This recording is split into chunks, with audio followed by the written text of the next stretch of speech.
And we begin with Election Day 2013. That's right, political junkies around the country can rejoice because big-name elections aren't just reserved for even-number years. They happen on odd-number years, too.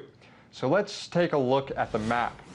In New Jersey and in Virginia, voters head to the polls to elect a new governor today. And in New York City, in Detroit, and Miami Beach, a new mayor will be elected, although we should probably put an asterisk on the Detroit mayoral race, as we'll explain a little bit later in the show about financial emergency managers. And there are some important ballot questions to be voted on in Colorado and in Washington, two states that made history last year when they legalized marijuana and are trying to make history again this year with a secession vote and a vote to require GMO labeling. Now, we're going to bring you coverage of all these issues throughout the show, but we begin with big races, and our RT team of correspondents positioned up and down the East Coast in some states where polls are now closing.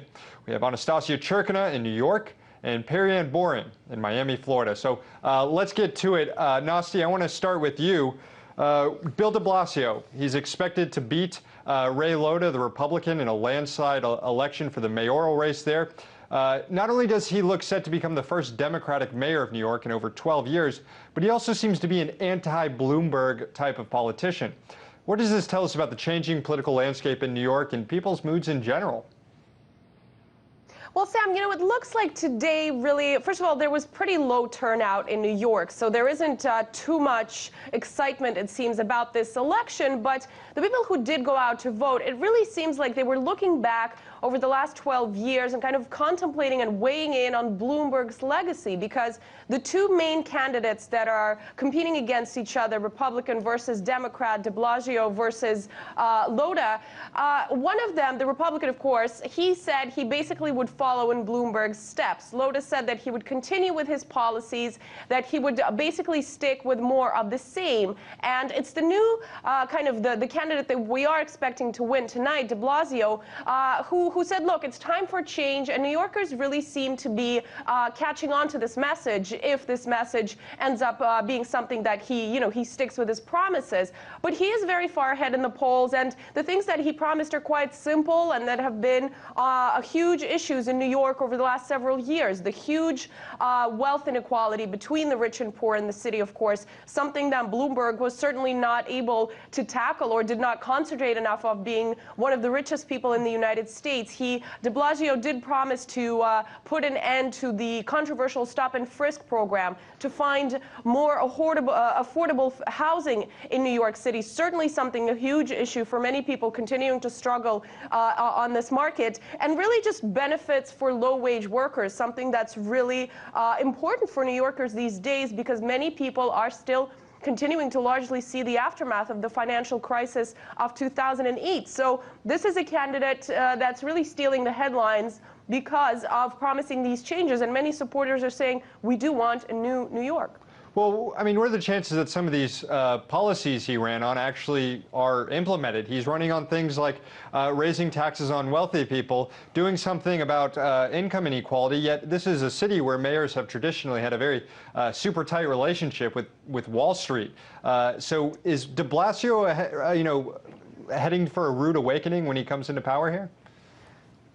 Right. Well, it's possibly either him or the people who elected him, because, certainly, Sam, you would agree that in the U.S. we've seen quite recently examples of even bigger politicians promising huge change and then not really following up with those promises. So this is something that Americans and New Yorkers seem to be braced for. And the people we spoke to said, yeah, we're hoping he's going to stick with these promises, but we can just only keep our fingers crossed at this point. And yes, because of this super tight relationship between Wall Street and Bloomberg, the financiers, at least here on Wall Street, have gotten used to this certain, cozy relationship. And with this guy coming in and saying, I'm going to tax the rich, certainly there's going to be quite a battle, it seems, between him and Wall Street when if he begins to really implement the promises that he's made. Right. Well, after all these years, a mayor just not named Bloomberg is quite a big big change. I want to go to Meghan Lopez now in Virginia. What's going on there? Polls just closed over an hour ago. We're talking, of course, about the governor's race there. We had the Democrat Terry McCauliffe leading the Republican Ken Cuccinelli, plus there's a Libertarian candidate in the mix. What do you know about voter turnout and election results at this point, Meghan? Hi, Sam. Yes, as you mentioned, the polls closed just about an hour ago, and right now they're still just too early to call. There were initial reports saying that Terry McCauliffe was in the lead. However, just recently we've got some reports from the Washington Post and Huffington Post that say that right now we've got a 15% counting rate, and Cuccinelli is in the lead 51%, with McCauliffe trailing behind 40.2%. Now, one of the interesting things to note, and the person that we've been following in particular, is Robert Sarvis. He's the Libertarian candidate. Throughout the entire election, he was polling at 10%, and right now he's actually holding pretty steady in the polling results anyway, at about 8%. Now, in this election right behind me at the Rosslyn Fire Center, we had early results come in. 977 people voted for McCauliffe, 271 people voted for Cuccinelli, and 70 people actually came out, so it reached that 5% mark for Sarvis here. Why is the 10% mark so important for Sarvis? Well, 10%, obviously, you can't win a governor's election with 10%. But what you can do is guarantee the future of the Libertarian Party. And that is because a specific law that's in the Virginia Election Code, which says that in the election before, if a party garnered 10% of the votes, they're automatically guaranteed a place on the ballot in the future. So that's really important for a few different reasons. Most of the time when you have these third-party candidates come in, they have to spend the majority of their funding and their resources and their time in those early days just trying to get on the ballot and fill out enough petitions to get on the ballot for the primaries. So they lose a lot of time that the other Republican and Democratic candidates have. The other thing is they get more face time because they will be allowed in the debates. So they can have that extra time to speak to the voters, to get their face out there without having to raise the vast amounts of money that the Republicans and Democrats easily pull in. Right, and the latest results I saw Sarvis right at that 11% number, just above it, but there's still a lot of votes to be coming in, and I'm sure his team will be watching that number very closely. Let's go down to Perianne Boring now in Miami Beach, where there's been a mayoral election that's nonpartisan, which has made for a fairly colorful field of candidates. This is probably one of the more entertaining races around the country. Perianne, can you give us an idea of who some of these characters are in this race, and then if there are any results trickling in yet? Yeah, we are starting to see a few numbers. The three main candidates are one, Philip Levine. He is the CEO of Royal Partners, and that is a multi-billion-dollar media conglomerate. And Philip Levine himself is a multi-millionaire. He has spent about $1.5 million on his election for a seat that only pays $10,000. And he has hired the best people money can absolutely buy to run his campaign. And he even got former U.S. President Bill Clinton to come down to Miami Beach and endorse him. And he looks like he's doing pretty well.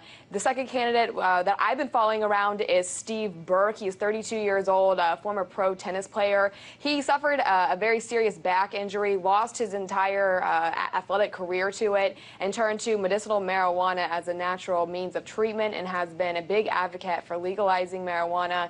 And he's running on a platform of decriminalizing marijuana in Miami Beach, but has made him a very alternative candidate. He's also only raised a small fraction of the amount of money that Levine has spent, and he doesn't have the same resources and manpower to get people out there to vote for him as his opponents. Now, the third person I need to mention is Michael Gongora. He is Miami Beach's first openly gay elected city commissioner. He's now running for mayor, and we've gotten some numbers in. Early voting started 2 weeks ago, and with the absentee ballots plus the early voting numbers, Levine is leading at about 52%. Gongora has about 37%, and Burke only has 8%. But again, Levine had the type of resources to bring buses in, to get a lot of the elderly people, to get a lot of people mobilized and moved on the ground and get them to the polls, and we think that's why these numbers are reflecting such.